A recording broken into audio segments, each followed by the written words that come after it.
Hello बेटा, आज मैं आपको लेसन फर्स्ट कराऊंगी पादपों में पोषण। पादपों का मतलब होता है बेटा पौधों में पोषण। तो पिछली कक्षा में 6 में आपने पढ़ा था बेटा सभी जीवों के लिए भोजन आवश्यक है, हमारे लिए भी भोजन आवश्यक है ना। और भोजन के मुख्य तत्व क्या होते हैं? कार्बोहाइड्रेट, प्रोटीन, वसा, विटामिन, खनिज भोजन के घटक हैं। ये घटक हमारे शरीर के लिए आवश्यक होते हैं, इसलिए इन्हें पोषक कहते हैं। तो जो शरीर के लिए आवश्यक घटक हैं बेटा, उन्हें हम क्या कहते हैं? पोषक। कौन से घटक आवश्यक है? कार्बोहाइड्रेट, प्रोटीन, वसा, विटामिन भोजन के घटक हैं। तो पोषक की परिभाषा में ये आपने पूरा लिखना है, जो मैंने ग्रीन कलर में किया है। सभी जीवों को भोजन की आवश्यकता होती है, ये आप सबको पता है बेटा। पौधे स्वयं के लिए भोजन बना सकते हैं, परंतु मानव सहित कोई भी प्राणी अपना भोजन स्वयं नहीं बना सकता। हम अपना भोजन स्वयं नहीं बनाते बेटा।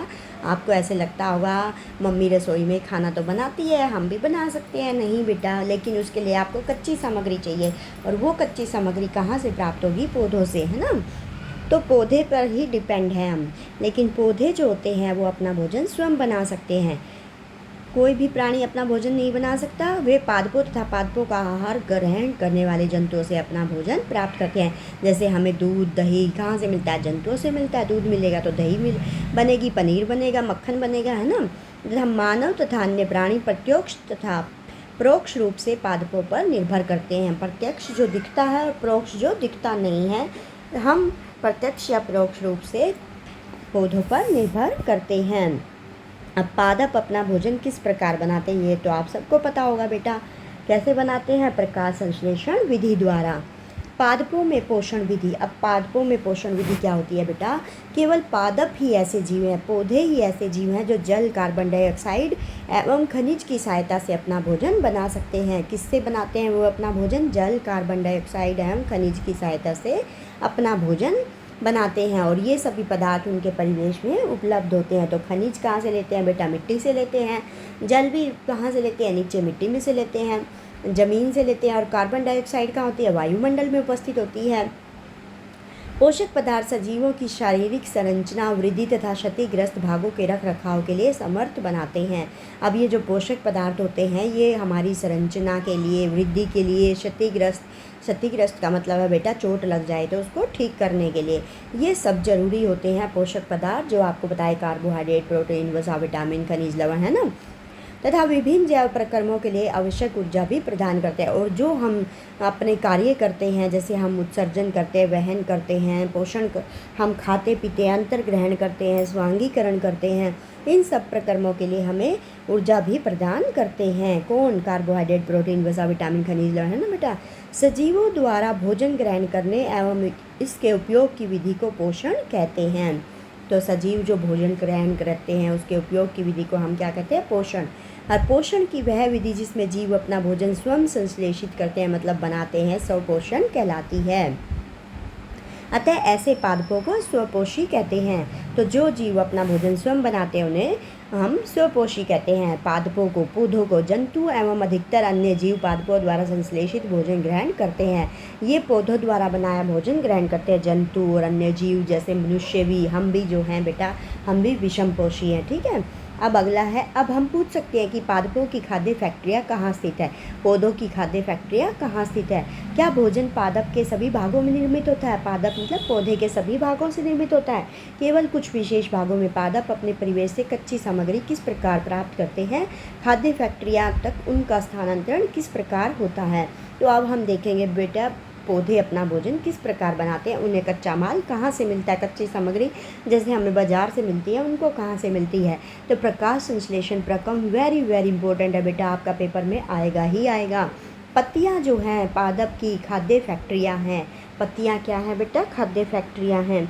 अतः सभी कच्चे पदार्थ पत्तियों तक पहुँचने चाहिए। मृदा में उपस्थित जल एवं खनिज जो होते हैं वो जड़ मूल द्वारा अवशोषित किए जाते हैं तथा तने के माध्यम से पत्तियों तक पहुंचाए जाते हैं। तो पत्तियां क्या है? इसकी खाद्य फैक्ट्रियां हैं। पत्तियों तक सारी चीज़ पहुंचानी है, और किसके माध्यम से? तने के माध्यम से। लेंगे कहाँ से बेटा? मिट्टी से। पत्ती की सतह पर उपस्थित सूक्ष्म रंध्र द्वारा वायु में उपस्थित कार्बन डाइऑक्साइड प्रवेश करती है, और जो वायु में उपस्थित कार्बन डाइऑक्साइड होती है वो भी पत्ती पर कहाँ पहुँचती है? पत्ती में जो छोटे छोटे छिद्र होते हैं बेटा उनको रंध्र कहते हैं। अब देखिए यहाँ पे कोशिकाएं हैं। हमारा शरीर किससे बना है? कोशिकाओं से। ये बताइए आपको। जैसे हमारे जो घर हैं बेटा वो ईंटों से बनते हैं, इसी प्रकार सजीवों का शरीर सूक्ष्म इकाइयों से बनता है जो कोशिका कहलाती है। कोशिकाओं को सूक्ष्मदर्शी द्वारा देखा जा सकता है। कुछ जीव मात्र एक कोशिका के बने होते हैं। कोशिका एक पतली बाह्य संरचना द्वारा घिरी होती है जिसे कोशिका झिल्ली कहते हैं। ये देख रहे हो बेटा, ये एक पतली झिल्ली है, इसे हम क्या कहते हैं? कोशिका झिल्ली कहते हैं। ये पतली जो बाहर बाउंड्री दिख रही है, आपको दिख रही है ना बेटा, इसे हम कोशिका झिल्ली कहते हैं। तो सभी जीव कोशिकाओं के बने होते हैं। कुछ जीव एक कोशिका के बने होते हैं और ये कोशिका एक पतली संरचना द्वारा घिरी होती है जिसे कोशिका झिल्ली कहते हैं। ठीक है बेटा। केंद्र में स्थित एक सुस्पष्ट रचना भी होती है जो केंद्रक कहलाती है। दिख रही है बेटा आपको, ये क्या कहलाती है? केंद्रक। ये एक संरचना है जिसे हम केंद्रक कहते हैं।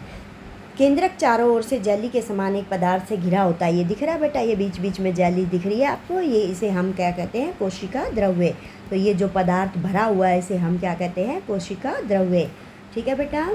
केंद्रक चारों ओर से एक जेली के समान एक पदार्थ से घिरा होता है और केंद्र में क्या होती है? एक सुस्पष्ट संरचना होती है जो केंद्रक कहलाती है। समझ में आया बेटा? अब पत्तियों में जो रंध्र होते हैं, छेद होते हैं, यह रंध्र द्वार कोशिकाओं द्वारा घिरे होते हैं। ऐसे छिद्रों को रंध्र कहते हैं। पत्तियों में एक छेद देखे हैं बेटा आपने? जब क्या होता है, ओस पड़ती है ठंड में तो उन पे छोटी छोटी बूंद बाहर आ जाती है। वो पत्तियों में जो बूंदें बाहर आती हैं वो होती हैं उनके छेदों में से बाहर आती है। छेद जो होते हैं पत्तियों में उसके द्वारा वो पानी बाहर आता है और ऐसे छिद्रों को हम रंध्र कहते हैं। जल एवं खनिज वाहिकाओं द्वारा पत्तियों तक पहुंचाए जाते हैं। जल और खनिज वाहिकाओं द्वारा पत्तियों तक पहुंचाए जाते हैं। अब जो वाहिकाएं क्या होती है बेटा? पत्तियों में छोटी छोटी लाइनें जो आपको दिखती हैं उसे हम वाहिकाएं कहते हैं। ये वाहिकाएं नली के समान होती है, जड़, तना, शाखाओं तथा पत्तियों तक फैली होती है। जड़ से लेकर तने में होती है, फिर तने से क्या आती है? शाखाओं में, शाखाओं से पत्तियों तक आती है। पोषकों को पत्तियों तक पहुंचाने के लिए ये वाहिकाएं एक सतत मार्ग बनाती हैं। एक मार्ग बनाती हैं जिसमें से क्या होता है? नीचे से पानी आता हुआ ऊपर पत्तियों तक पहुंच जाता है बेटा। ये छोटी छोटी नली के समान होती हैं। पादपों में पदार्थों के परिवहन के विषय में आप अध्याय 11 में पढ़ेंगे। ये 11 चैप्टर में आएगा बेटा हमारा। पत्तियों में एक हरा वर्णक होता है जिसे क्लोरोफिल कहते हैं। ये याद रखना है आपको बेटा, ये वेरी वेरी इंपॉर्टेंट है। पत्तियों में एक हरा वर्णक होता है जिसे क्या कहते हैं? क्लोरोफिल। क्लोरोफिल सूर्य के प्रकाश की ऊर्जा का संग्रहण करने में पत्ती की सहायता करता है। तो पत्तियों में होता है हरा वर्णक और जो क्लोरोफिल होता है ये सूर्य के प्रकाश की ऊर्जा का संग्रहण करने में पत्ती की सहायता करता है। इस ऊर्जा का उपयोग जल एवं कार्बन डाइऑक्साइड से खाद्य संश्लेषण में होता है। जो ऊर्जा लेते हैं सूर्य से उस ऊर्जा का उपयोग कहाँ होता है? जल एवं कार्बन डाइऑक्साइड से खाद्य संश्लेषण में, यानी कि भोजन बनाने में। क्योंकि खाद्य संश्लेषण सूर्य के प्रकाश की उपस्थिति में होता है इसलिए इसे प्रकाश संश्लेषण कहते हैं। आया समझ में बेटा? पत्तियों में एक हरा वर्णक होता है जिसे क्लोरोफिल कहते हैं और क्लोरोफिल क्या करता है? सूर्य के प्रकाश की ऊर्जा का संग्रहण करता है और जल एवं कार्बन डाइऑक्साइड में खाद्य संश्लेषण। इस जो ऊर्जा लेते हैं सूर्य से उस ऊर्जा का उपयोग किस में होता है? जल एवं कार्बन डाइऑक्साइड से खाद्य संश्लेषण में होता है, भोजन बनाने में होता है और ये सूर्य के प्रकाश की उपस्थिति में होता है इसलिए इसे प्रकाश संश्लेषण कहते हैं। क्लोरोफिल सूर्य, हमने क्या देखा? क्लोरोफिल सूर्य का प्रकाश, कार्बन डाइऑक्साइड एवं जल प्रकाश संश्लेषण के लिए आवश्यक है। तो प्रकाश संश्लेषण के लिए क्या क्या आवश्यक है बेटा? क्लोरोफिल, कार्बन डाइऑक्साइड और जल। हम इस पृथ्वी पर यह एक अद्वितीय प्रक्रम है। पत्तियों द्वारा सौर ऊर्जा संग्रहित की जाती है तथा पादप में खाद्य के रूप में संचित हो जाती है। पत्तियां क्या लेती है? सौर ऊर्जा लेती है। कहाँ से लेती है? सूर्य से लेती है और ये खाद्य के खाने के रूप में संचित हो जाती है। अतः सभी जीवों के लिए सूर्य ऊर्जा का चरम स्रोत है। तो सबसे ज़्यादा ऊर्जा हमें किससे मिलती है? सूर्य से मिलती है सभी जीवों को, चाहे वो पौधे हों, चाहे वो जंतु हों, चाहे वो मनुष्य हों। क्या आप कल्पना कर सकते हैं कि प्रकाश संश्लेषण नहीं होगा तो क्या होगा? अगर प्रकाश संश्लेषण नहीं होगा तो क्या होगा बेटा? प्रकाश संश्लेषण ना होने की स्थिति में खाद्य उपलब्ध नहीं होगा। अब पौधे अपना भोजन नहीं बना पाएंगे, पौधे भोजन नहीं बना पाएंगे तो हमें फल, फूल, तना कुछ भी नहीं दे पाएंगे। इसलिए सभी जीवों का अस्तित्व प्रत्यक्ष अथवा परोक्ष रूप से पादपों द्वारा निर्मित भोजन पर निर्भर करता है। ये तो आपको पहले भी बता दिया बेटा। सभी जीव किस पे निर्भर करते हैं? पौधों पर। इसके अतिरिक्त सभी जीवों के लिए परम आवश्यक ऑक्सीजन भी प्रकाश संश्लेषण के दौरान होती है। जो हम परम आवश्यक मतलब बहुत ज़रूरी ऑक्सीजन जो हम सांस लेते के समय लेते हैं बेटा, वो ऑक्सीजन भी प्रकाश संश्लेषण प्रक्रिया के द्वारा ही बनती है। तो प्रकाश संश्लेषण की अनुपस्थिति में पृथ्वी पर जीवन की कल्पना असंभव है। अगर प्रकाश संश्लेषण की प्रक्रिया ना हो तो पृथ्वी पर जीवन संभव नहीं होगी, क्योंकि हम ऑक्सीजन नहीं ले पाएंगे। ऑक्सीजन नहीं ले पाएंगे तो हम मर जाएंगे, है ना। प्रकाश संश्लेषण के दौरान पत्ती की क्लोरोफिल युक्त कोशिकाएं सूर्य के प्रकाश की उपस्थिति में कार्बन डाइऑक्साइड एवं जल से कार्बोहाइड्रेट का संश्लेषण करती है। तो पत्ती की जो क्लोरोफिल युक्त कोशिकाएं होती है बेटा, वो सूर्य के प्रकाश की उपस्थिति में कार्बन डाइऑक्साइड जल से कार्बोहाइड्रेट का संश्लेषण करती है। इस प्रक्रम को निम्न समीकरण द्वारा भी दर्शा सकते हैं। कार्बन डाइऑक्साइड CO2 प्लस जल। कार्बन डाइऑक्साइड को कैसे लिखते हैं बेटा, हम CO2 से डिनोट करते हैं और जल को H2O से, ठीक है, CO2 प्लस H2O। तो ये क्या बनता है, कार्बोहाइड्रेट और ऑक्सीजन बनती है। कार्बोहाइड्रेट में ग्लूकोज आ जाएगा बेटा, C6H12O6। ऑक्सीजन होती है आपकी O2, ठीक है। इस प्रकार में ऑक्सीजन निर्मुक्त हो रही है, ये हो रही है बेटा यहाँ पे निर्मुक्त। कार्बोहाइड्रेट अंततः पत्तियों में मंड स्टार्च के रूप में क्या हो जाता है, संचित हो जाता है। संचित मतलब इकट्ठा हो जाता है। देख रहे हो बेटा, ये पत्ती है, यहाँ पर ये छोटे छोटे छिद्र दिखाए गए हैं, रंध्र द्वार है इनके। ये बीच में क्या है, गैप है, तो ये रंध्र द्वार हो गए। और ये क्या है, द्वार कोशिकाएं। ये जो साइड में दिख रही है ये द्वार कोशिकाएं हैं। यहाँ पर ऐसे दिखाया गया बेटा, ये द्वार कोशिकाएं और ये रंध्र, छोटे छोटे छिद्र। क्लोरोफिल युक्त कोशिकाएं दर्शाते हुए किसी पत्ती का काट चित्र दिखाया गया ये, ठीक है। ऐसे पेपर में बनाना भी आ सकता है, इसको ध्यान से देखिए बेटा। पत्ती में स्टार्च की उपस्थिति प्रकाश संश्लेषण प्रक्रम का संपन्न होना दर्शाता है। इससे पता चलता है कि इसमें प्रकाश संश्लेषण की प्रक्रिया हुई है जब पत्ती में मंड आता है। ये स्टार्च जो होता है एक मंड होता है, मांड कहते हैं जिसे बेटा। हम चावल जब हम उबालते हैं तो वो मांड निकलता है, वो स्टार्च होता है। स्टार्च भी एक प्रकार का कार्बोहाइड्रेट है। ये हमें क्या देता है, ऊर्जा देता है बेटा। कार्बोहाइड्रेट क्या देता है, ऊर्जा देता है। अब ये प्रकाश संश्लेषण की प्रक्रिया दिखाई गई है। यह सूर्य है, यहाँ से सौर ऊर्जा ले रही है पत्तियाँ, और पत्तियों में क्लोरोफिल होता है, हरा वर्णक होता है, जिसकी सहायता से प्रकाश संश्लेषण प्रक्रिया पूरी होती है। ये वायुमंडल से क्या ले रहे हैं बेटा, कार्बन डाइऑक्साइड ले रहे हैं, ऑक्सीजन ले रहे हैं, और नीचे जड़ों से ये जड़ दिख रही है, यहाँ से खनिज लवण आ रहे हैं, क्योंकि मिट्टी में खनिज लवण होते हैं बेटा, नाइट्रोजन, फास्फोरस, पोटाशियम है, और जल ले रहे हैं ज़मीन से। तो ये प्रकाश संश्लेषण के लिए चित्र आ सकता है, वेरी वेरी इंपॉर्टेंट है आपका, ये भी आपको याद करना है। या आपको ये चित्र दे देंगे, उसमें कहेंगे इनके नाम बताइए, ठीक है बेटा। ऐसे एरो लगा देंगे और इनके नाम पूछेंगे, तो आपको दिमाग में रखने हैं जो भी पिक्चर हैं आपके लेसन में। पत्तियों के अतिरिक्त पादपों के दूसरे हरे भागों जैसे कि हरे तने, हरी शाखाओं में भी प्रकाश संश्लेषण होता है। मृस्थलीय पादपों में वाष्पोत्सर्जन द्वारा जल क्षय को कम करने के लिए पत्तियां शल्क अथवा शूल रूपी हो जाती है। जो मृस्थलीय पौधे होते हैं बेटा, वहाँ पे वाष्पोत्सर्जन द्वारा क्या होता है, वाष्पोत्सर्जन मतलब जो पानी है वो वाष्प बन के उड़ता है। जल क्षय को कम करने के लिए मतलब जो जल का नुकसान होता है वाष्पोत्सर्जन से, पानी ऊपर उड़ा जा रहा है ना, तो पत्तियाँ क्या करती हैं, शूल रूपी हो जाती हैं, मतलब कांटे हो जाते हैं उन पत्तियों में। इन पादपों के तने हरे होते हैं जो प्रकाश संश्लेषण का कार्य करते हैं। तो वहाँ पे पत्तियाँ तो होती नहीं, कांटे कांटे हो जाते हैं। तो जहाँ पे ऐसा होता है मृस्थलीय पौधों में, वहाँ पे तने प्रकाश संश्लेषण का कार्य करते हैं। ये बात आपको याद रखनी है। मृस्थलीय पौधों में कौन प्रकाश संश्लेषण का कार्य करते हैं, तने, और हमारे यहाँ पत्तियाँ करती हैं। एक ही प्रकार के पादपों के 2 गमले लीजिए, मतलब एक जैसे पौधे और गमले 2 हों। एक को अंधकार में 72 घंटों के लिए रखिए, दूसरे को सूर्य के प्रकाश में रखिए। 2 गमलों में बेटा सेम पौधे लेने हैं। एक को आपने 72 घंटे मतलब 3 दिन के लिए, एक को सूर्य के प्रकाश में रखना है और एक को अंधकार में रखना है, ठीक है। दोनों पादपों की पत्तियों में आयोडीन परीक्षण उसी प्रकार कीजिए जैसे अपनी कक्षा 6 में किया था। अपने अवलोकनों को नोट कीजिए। अब उसको क्या करना है बेटा, एक तो सूर्य के प्रकाश में रखा, एक दूसरे में अंधकार में रखा, तो दोनों पे आयोडीन डाल के देखना। अगर वो नीला या काला हो जाए तो इसका मतलब उसके अंदर क्या है, स्टार्च है, मंड है, ठीक है बेटा। अपने अवलोकन, अब उस गमले को जिस आपने अंधकार में रखा था 3-4 दिनों के लिए सूर्य के प्रकाश में रख दीजिए। पुनः इसकी पत्ती पर आयोडीन परीक्षण कीजिए। अपने परीक्षण अपनी नोटबुक में लिखिए। हरी पत्तियों के अतिरिक्त अन्य वर्ण रंग की पत्तियों में भी क्लोरोफिल होता है, परंतु इन पत्तियों में उपस्थित लाल, भूरे तथा अन्य वर्ण क्लोरोफिल के हरे रंग का प्रच्छादन कर देते हैं, अर्थात ढक लेते हैं। इन पत्तियों में प्रकाश संश्लेषण होता है। आपने देखा बेटा, कई पौधों की पत्तियां अलग रंग की भी होती है, पर्पल सी भी होती हैं, लाल भी होती है, तो इनमें भी प्रकाश संश्लेषण होता है। ये हरे रंग को ढक लेते हैं। ठीक है। आपने गीली दीवारों पर तालाब अथवा ठहरे हुए जलाशय में हरे काई जैसे पादप देखे ना बेटा, काई लग जाती है ना।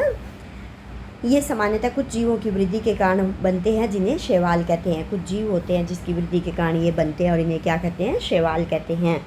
काई तो सबने देखी है ना बेटा, लगी हुई है, कहीं भी लग जाती है काई। तो जैसे आप चिड़िया का पानी डालते होंगे तो उस कटोरे में भी काई लग जाती है ना, जिसमें भी कई दिन तक पानी पड़ा रहे तो उसमें काई लग जाती है। अब कहते हैं कि इनका रंग हरा क्यों होता है? इनमें क्लोरोफिल होता है जिसके कारण ये हरे दिखाई देते हैं। शैवाल भी प्रकाश संश्लेषण द्वारा अपना भोजन स्वयं बनाते हैं, ये भी याद रखना है। पौधों के अतिरिक्त कौन अपना भोजन स्वयं बनाते हैं? शैवाल। ये छोटे छोटे जीव होते हैं ना। पादपों में कार्बोहाइड्रेट के अतिरिक्त अन्य खाद्यों का संश्लेषण, तो कार्बोहाइड्रेट तो बना ही अभी दिखाया था आपको, और भी अन्य खाद्यों का संश्लेषण होता है। प्रकाश संश्लेषण प्रक्रम द्वारा पौधे कार्बोहाइड्रेट का संश्लेषण करते हैं। कार्बोहाइड्रेट कार्बन, हाइड्रोजन, ऑक्सीजन से बनते हैं। इसका फार्मूला आपको याद रखना है, C6H12O6। तो देखा आपने, यहाँ कार्बन है, हाइड्रोजन है और ऑक्सीजन है। ठीक है बेटा, ये बताया इसने। इनका उपयोग खाद्य के अन्य घटकों के संश्लेषण में होता है। प्रोटीन नाइट्रोजनी पदार्थ है जिसमें कार्बन, ऑक्सीजन, हाइड्रोजन के अतिरिक्त नाइट्रोजन भी होती है। पादपों को नाइट्रोजन कहाँ से प्राप्त होती है? वायु में नाइट्रोजन गैसीय अवस्था में प्रचुर मात्रा में पाई जाती है। अब आपको पता है बेटा, हमारे वायुमंडल में nitrogen, oxygen, carbon dioxide gas होती है। तो वायु में नाइट्रोजन गैस होती है, वो गैसीय अवस्था में होती है, मतलब जो हमें दिखाई नहीं देती है। गैस आपने जैसे धुआं सा उड़ता है बेटा, अब वो सारे टाइम तो हमें दिखता नहीं है गैस, है ना, परंतु पादप इसका अवशोषण इसी रूप में नहीं कर सकते। मिट्टी में कुछ विशेष जीवाणु होते हैं जो गैसीय नाइट्रोजन को उपयोगी यौगिकों में परिवर्तित कर मृदा में निर्मुक्त करते हैं। अब ये नाइट्रोजन जो है मिट्टी में चली जाती है, और फिर जो इसमें कुछ जीवाणु होते हैं मिट्टी में, वो इनको क्या करते हैं? नाइट्रोजन को उपयोगी यौगिकों में परिवर्तित, मतलब बदल देते हैं और मृदा से निर्मुक्त करते हैं। अब ये मृदा के द्वारा नाइट्रोजन को लेते हैं, वो डायरेक्ट नहीं लेते बेटा पौधे। यह विलेय पदार्थ पादपों द्वारा जल के साथ अवशोषित कर लिए जाते हैं। अब पौधों द्वारा जल के साथ ये ऊपर आ जाते हैं। संभवतः आपने देखा, किसान अपने खेतों में उर्वरक तथा खाद डालते हैं जिनमें नाइट्रोजन पदार्थों की प्रचुरता होती है। इस प्रकार अन्य संगठकों के साथ पादपों की नाइट्रोजन की मांग की आपूर्ति हो जाती है। इसके पश्चात पादप खाद्य के अन्य संगठकों जैसा कि प्रोटीन एवं वसा का संश्लेषण करते हैं। तो किस किस का संश्लेषण करते हैं बेटा? पहले देखा हमने, ये कार्बोहाइड्रेट का संश्लेषण करते हैं, है ना। अब किस किस का कर रहे हैं? नाइट्रोजन का कर रहे हैं, वसा का कर रहे हैं, प्रोटीन का कर रहे हैं। तो ये इन सब चीज़ों का भी संश्लेषण करते हैं। पादपों में पोषण की अन्य विधियाँ। कुछ पादप पौधे ऐसे भी हैं जिनमें क्लोरोफिल नहीं पाया जाता, वे भोजन संश्लेषित नहीं कर सकते। वे कैसे जीवित रहते हैं?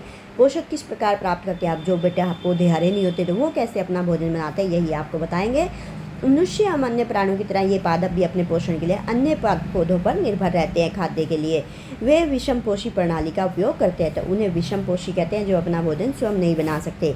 क्या आपको एक वृक्ष के तने एवं शाखाओं से लिपटी रस्सी नुमा पीले रंग की संरचना दिखाई देती है? कभी देखा बेटा आपने किसी पौधे पर पीले रंग की संरचना? ये क्या होता है? अमरबेल का पौधा होता है ये। इसमें क्लोरोफिल नहीं होता है। दीवारों के साथ ऐसे लंबी सी बेल जाती है बेटा, देखिए ना आपने। ये अपना भोजन उस पौधे से प्राप्त करते हैं जिस पर ये आरोहित होते हैं, तो जिस पर इसको डाल दो उसी से ये अपना भोजन ले लेते हैं। ये पादप परपोषी कहलाते हैं। ऐसे पादप क्या होते हैं बेटा? जो दूसरों से अपना भोजन लेते हैं, उन्हें परपोषी कहते हैं। क्योंकि अमरबेल जैसे पादप परपोषी को अमूल्य पोषकों से वंचित करते हैं, इसलिए इन्हें परजीवी भी कहते हैं।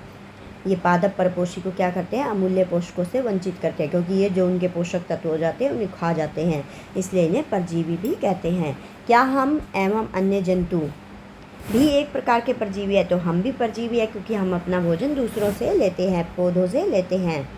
क्या आपने ऐसे पादपों को देखा अथवा उनके विषय में सुना जो जंतुओं का भक्षण करते हैं। कुछ ऐसे पौधे भी होते हैं बेटा जो जंतुओं का भक्षण करते हैं। कुछ ऐसे पादप भी है जो कीटों को पकड़ते हैं, उन्हें पचा जाते हैं। क्या यह विस्मयकारी नहीं है? विस्मयकारी मतलब अद्भुत नहीं है? ऐसे पौधे हरे या अन्य किसी रंग के हो सकते हैं। चित्र के पादप को देखिए। अब 1.6 में ये आपको दिखा रखा बेटा, ये होता है घटपर्णी। घड़े एवं ढक्कन जैसी संरचना है। ये दिख रहा है आपको, ये घटपर्णी है। ये घट में रूपांतरित पत्ती, ये घटपर्णी दिख रहा है आपको, ये ढक्कन दिख रहा है। तो ये क्या करता है बेटा, ये कीटों को खा जाता है जो इसके पास आते हैं, और घट के समान, घड़े के समान दिखाई देते हैं। ऐसे पौधे हरे या अन्य किसी रंग के हो सकते हैं। चित्र के इसमें दिखा रखा है, इसकी घड़े के समान दिखाई देने वाली संरचना वास्तव में उसकी पत्ती का रूपांतरित भाग है। ये पत्ती है ना बेटा, पत्ती के नीचे ऐसे ही मुड़ जाता है, ये पत्ती का ही रूपांतरित भाग है। पत्ते का शीर्ष भाग घड़े का ढक्कन बनाता है। जो शीर्ष भाग है, ऊपर वाला भाग है, वो क्या बनाता है? घड़े का ढक्कन बनाता है। घड़े के अंदर अनेक रोम होते हैं जो नीचे की ओर ढलके रहते हैं, अर्थात अर्धोमुखी होते हैं। जब कोई कीट घड़े में प्रवेश करता है तो यह उसके रोमों के बीच क्या हो जाता है बेटा? ये फंस जाता है। जब कोई कीट आएगा ना, तो ये देखो पत्ती मुड़ गई ना, इसमें फंस जाएगा, और ये क्या करेंगे? इसके बीच फंस जाएगा, तो घड़े में उपस्थित पाचक रस द्वारा कीटों का पाचन हो जाता है। कीटों का भक्षण करने वाले ऐसे पादप कीटभक्षी पादप कहलाते हैं। तो ऐसे पादप जो कीटों का भक्षण करते हैं उन्हें कीटभक्षी पादप कहते हैं। अब इसके लिए एग्जाम्पल याद रखने हैं। वीनस फ्लाई ट्रैप तथा संड्यू कीटभक्षी पादपों के 2 अन्य उदाहरण हैं। तो मैं उसको ग्रीन से करे जा रही हूँ बेटा, जो इम्पोर्टेंट बातें हैं।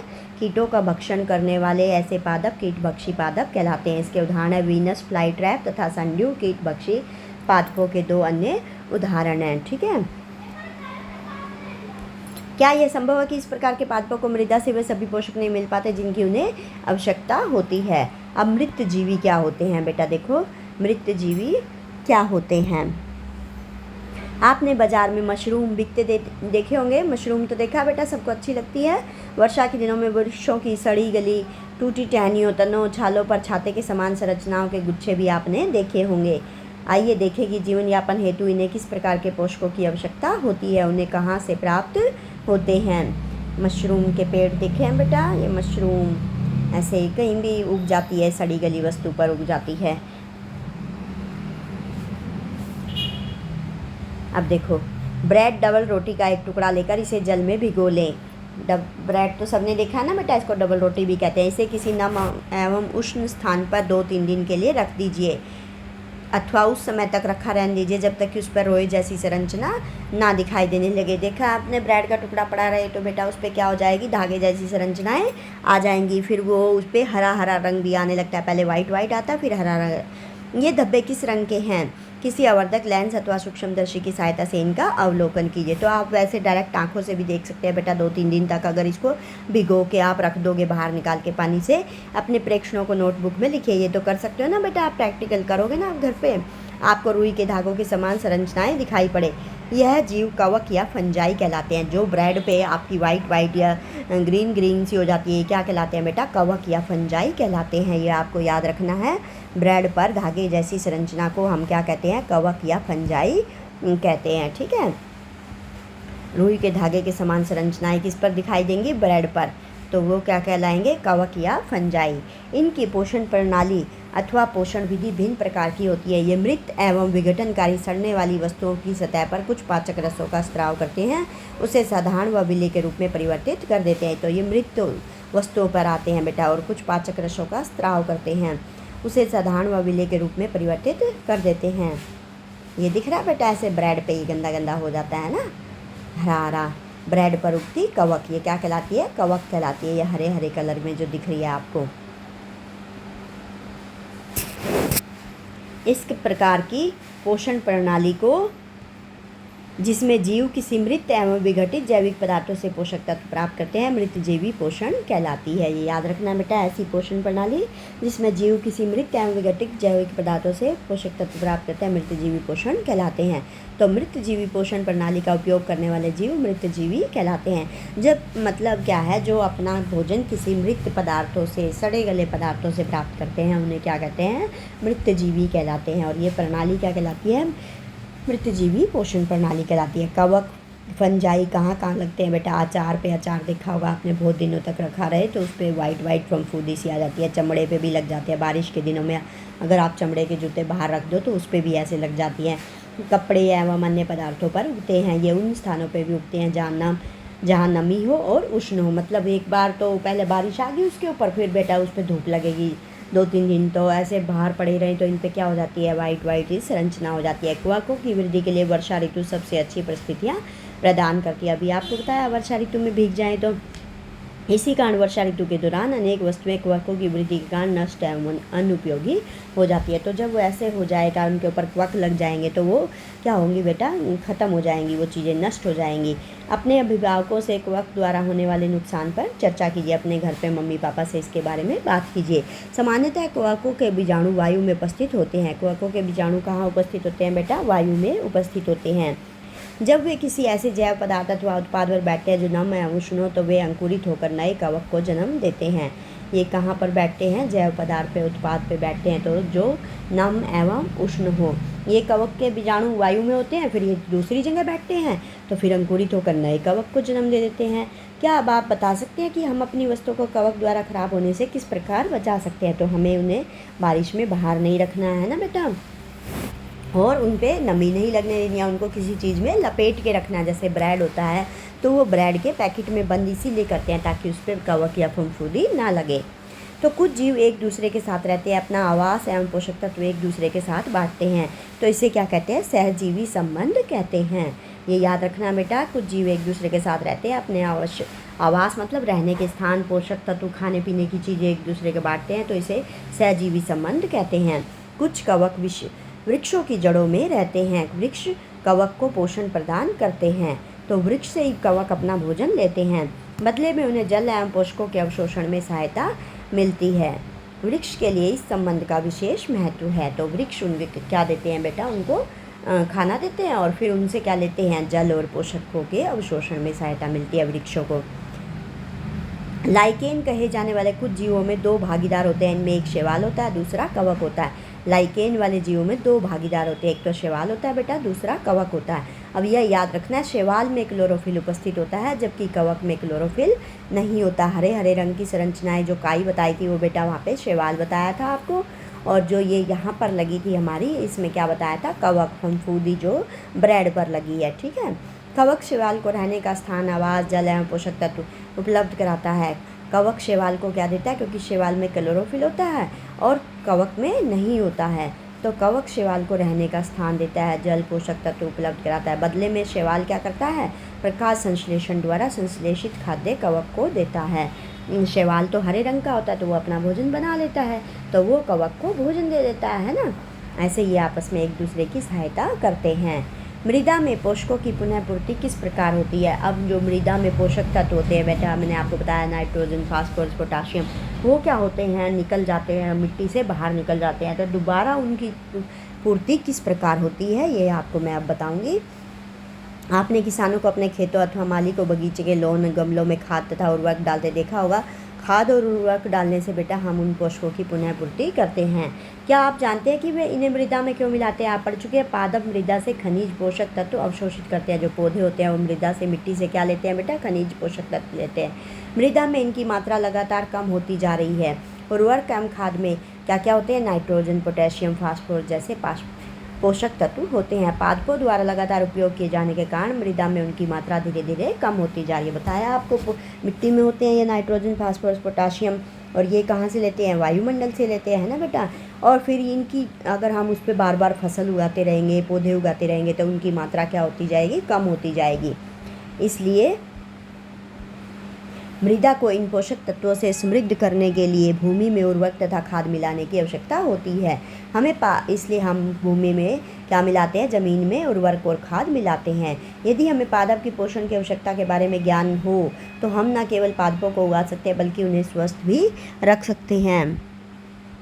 पादपों को प्रोटीन बनाने के लिए सामान्यतः नाइट्रोजन की अधिक आवश्यकता होती है। फसल कटाई के बाद मृदा में नाइट्रोजन की कमी हो जाती है। यद्यपि वायु में नाइट्रोजन गैस प्रचुर मात्रा में उपलब्ध होती है, परंतु पादप इसका उपयोग उस प्रकार करने में असमर्थ होते हैं जिससे वे कार्बन डाइऑक्साइड का प्रयोग करते हैं। तो सीधा नाइट्रोजन नहीं ले सकते हैं बेटा पौधे, नाइट्रोजन को क्या होता है, विलेय रूप में लेते हैं, और वो विलेय रूप में कैसे जाती है, वायुमंडल से मृदा में जाती रहती है, और वहाँ पर वो विलेय रूप में मिलती है, और वो फिर पौधे उसको ऊपर की ओर खींच लेते हैं जड़ की सहायता से। कुछ जीवाणु जो राइजोबियम कहलाते हैं, वायुमंडलीय नाइट्रोजन को विलेय पदार्थों में परिवर्तित कर देते हैं। तो कौन से जीवाणु हैं, वो राइजोबियम हैं, जो वायुमंडलीय नाइट्रोजन को विलेय पदार्थों में परिवर्तित कर देते हैं। विलेय मतलब घुलनशील, जैसे पानी में अगर कोई चीज़ घोलोगे तो वो विलेय कहलाएगी अगर वो घुल जाती है तो। परंतु राइजोबियम अपना भोजन स्वयं नहीं बना सकते, ये भी याद रखना है, राइजोबियम अपना भोजन स्वयं नहीं बना सकते। ये चना, मटर, मूंग, सेम, अन्य फलीदार पादपों की जड़ों में रहते हैं तथा उन्हें नाइट्रोजन की आपूर्ति कराते हैं। राइजोबियम क्या है बेटा, एक जीवाणु है जो वायुमंडलीय नाइट्रोजन को विलेय पदार्थों में परिवर्तित कर देता है। और ये कहाँ किसकी जड़ों में पाया जाता है, चना, मटर, मूंग, सेम, अन्य फलीदार पादपों की जड़ों में रहते हैं। अधिकतर दालें फलीदार पादपों से प्राप्त होती है। फलीदार पौधों से प्राप्त इसके बदले पादप राइजोबियम जीवाणु को आवास एवं खाद्य प्रदान करते हैं। तो इसलिए पादप में, फलीदार पादपों में और राइजोबियम जीवाणु में भी क्या होता है बेटा, सहजीवी संबंध होता है। ठीक है, इस संबंध का किसानों के लिए विशेष महत्व है। दालों की फसलों के लिए उन्हें मृदा में नाइट्रोजनी उर्वरक देने की आवश्यकता नहीं पड़ती। यही नहीं, दाल की फसल उगाने के बाद अगली फसल के बीच सामान्यतः उर्वरकों की आवश्यकता नहीं रहती है। तो राइजोबियम नामक जीवाणु जो होता है उसको क्या करता है, वहाँ पे फलीदार पादपों को क्या देता रहता है बेटा, आवास एवं खाद्य प्रदान करते रहते हैं। कौन कौन करते हैं, फलीदार पादप राइजोबियम को, राइजोबियम उन्हें करता रहता है ना, किस चीज़ की आपूर्ति कराता है, नाइट्रोजन की आपूर्ति कराता है। इस अध्याय में हमने क्या पढ़ा कि अधिकतर पादप स्वपोषी होते हैं, परंतु बहुत ही कम पादप अन्य पोषण प्रणाली अपनाते हैं, जैसे कि परजीवी या मृतजीवी। परजीवी या मृतजीवी दूसरे पादपों से पोषण प्राप्त करते हैं। सभी प्राणी अपने भोजन के लिए पादप तथा अन्य प्राणियों पर निर्भर रहते हैं, अतः उन्हें विषमपोषी के रूप में उन्हें विषमपोषी कहते हैं। समूहीकृत किया गया है जो अपने भोजन के लिए पौधे तथा अन्य प्राणियों पर निर्भर रहते हैं और अन्य पोषण प्रणाली अपनाते हैं, जैसे कि परजीवी और मृतजीवी। ओके बेटा, बाय बाय। नेक्स्ट वीडियो में आपकी सुदेश मैम आपसे फिर से मिलेगी बेटा। बाय। हंसते रहिए, मुस्कुराते रहिए, साथ ही पढ़ते भी रहिए।